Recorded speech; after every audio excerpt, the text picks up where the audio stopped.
بدري المذهل الذي يهيمن اليوم على خط وسط برشلونة ويبدع أسبوعا بعد أسبوع، كان في يوم من الأيام مرفوضا من ريال مدريد، حيث اعتبر لاعبا نحيفا من الدرجة الثانية لن ينجح أبدا مع برشلونة. لكن وعلى عكس كل التوقعات، أصبح بدري الفتى الذهبي ووريث الأسطورة أندريس إنيستا. فكيف تحول بدري من لاعب نحيف مرفوض من ريال مدريد إلى أحد أفضل لاعبي خط الوسط في العالم؟ هذه هي القصة المذهلة لبيدري غونزاليس. بيدرو غونزاليس لوبيز، المعروف بلقب بيدري، ولد في بلدة تيغيستي بجزر الكناري عام 2002، وفي سن الثالثة انتقلت عائلته إلى مدينة صغيرة كان فيها كرة القدم جزءاً أساسياً من الحياة اليومية. كان بيدري طفلاً مهووساً بكرة القدم، وعائلته بدورها كانت تعشق الكرة ونادي برشلونة. جده كان يحب النادي إلى درجة أنه أسس رابطة رسمية لمشجعي برشلونة في مدينتهم، بينما كان والده يملك حانة تحولت إلى ملتقى لعشاق برشلونة. لم يكن أحد يتخيل حينها أن هذا الطفل الصغير سيرتدي يوما القميص رقم 8 الأسطورية في برشلونة. في بداياته لم يكن بيدري على الطريق التقليدي للاحتراف، لا أكاديمية مشهورة ولا كشافون يطرقون بابه. تعلم كرة القدم في الشارع على ملاعب صعبة ومساحات ضيقة جدا، حيث كانت سرعة التفكير والتنفيذ أهم من القوة البدنية. منذ صغره كان بيدري لا يفارق الكرة، ومع الوقت أصبح واضحا أن لديه شيئا مختلفا.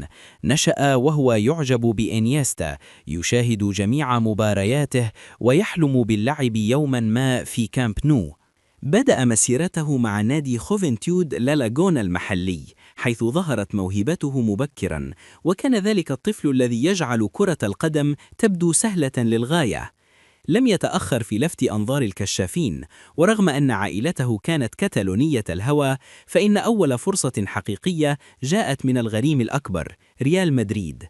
في سن 15 تمت دعوته لاختبار مع ريال مدريد، فرصة يحلم بها أي طفل، لكن الرد كان قاسيا: أنت لا تملك الجودة الكافية.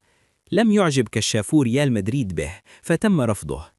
بعد عام ونصف طرق برشلونة بابه، ووقع بيدري مع نادي أحلامه. لاحقا قال بيدري عن تلك التجربة: لم أتمكن من التدريب مع ريال مدريد لأن الملعب كان مغطى بالثلج، وفي النهاية قالوا لي إنني لست جيدا بما يكفي. الآن أنا في المكان الذي أريده. لا أتذكر اسم من رفضني، لكنني سأقول له إنني أستمتع كثيرا في برشلونة. ريال مدريد كان يملك بيدري بين يديه وتركه يفلت. قبل انتقاله إلى برشلونة، لاحظ نادي لاس بالماس من الدرجة الثانية ما فشل ريال مدريد في رؤيته. لم يهتموا ببنيته الجسدية، بل رأوا لمسته الناعمة ورؤيته للملعب وذكاءه الكروي. في سن 16 عاما فقط أظهر نضجا استثنائيا. مدرب لاس بالماس بيبي ميل اقتنع بسرعة وقرر تصعيده مباشرة إلى الفريق الأول، ومنحه عقدا احترافيا لمدة 4 سنوات.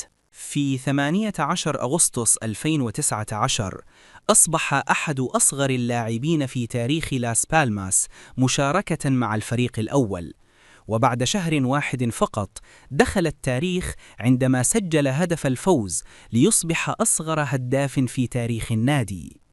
منذ تلك اللحظة بدأت الأندية الإسبانية تتابعه عن كثب، ورأوا لاعبا يلعب بعقلية لاعب في 30 من عمره.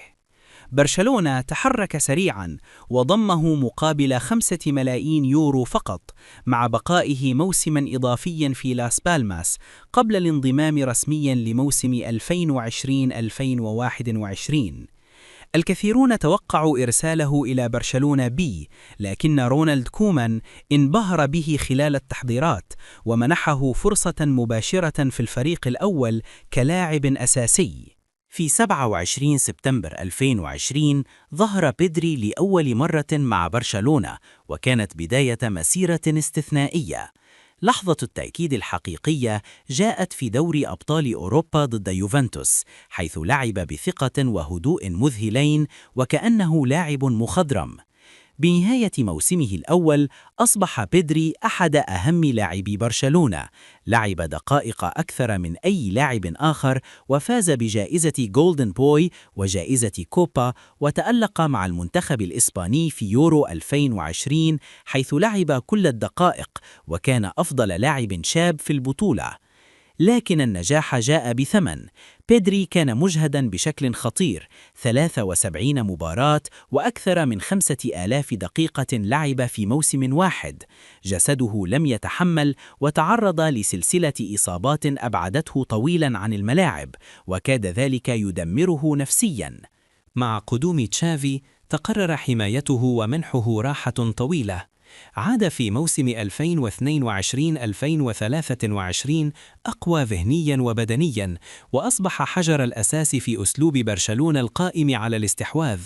رغم الإصابات كان تأثيره واضحاً في كل مرة يعود فيها، وساهم في تتويج برشلونة بلقب الليغا لأول مرة منذ 2019.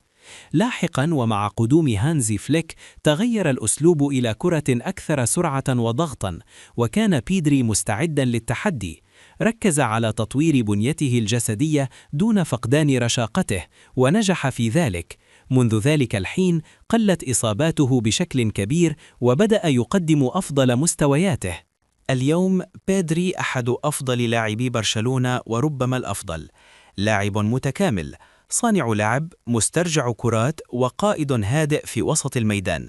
قطع أكثر من 13 كيلومترا في مباراة واحدة بدور الأبطال، وكان رجل المباراة عدة مرات هذا الموسم. مع تطور دوره سجل أهدافا وصنع أخرى، وأثبت أنه قلب برشلونة النابض. برشلونة جدد عقده حتى 2030 بشرط جزائي خيالي يبلغ مليار يورو، في رسالة واضحة: بيدري غير قابل للمساس. في سن 22 عاماً فقط حقق ما يحلم به كثيرون طوال مسيرتهم. لم يعد مجرد موهبة شابة، بل هو حاضر ومستقبل برشلونة. برأيك هل بيدري هو أفضل لاعب في برشلونة هذا الموسم؟ اكتب رأيك في التعليقات، وإذا كنت تحب كرة القدم مثلي شاهد أحد الفيديوهات المعروضة على الشاشة، ستعجبك، أعدك بذلك.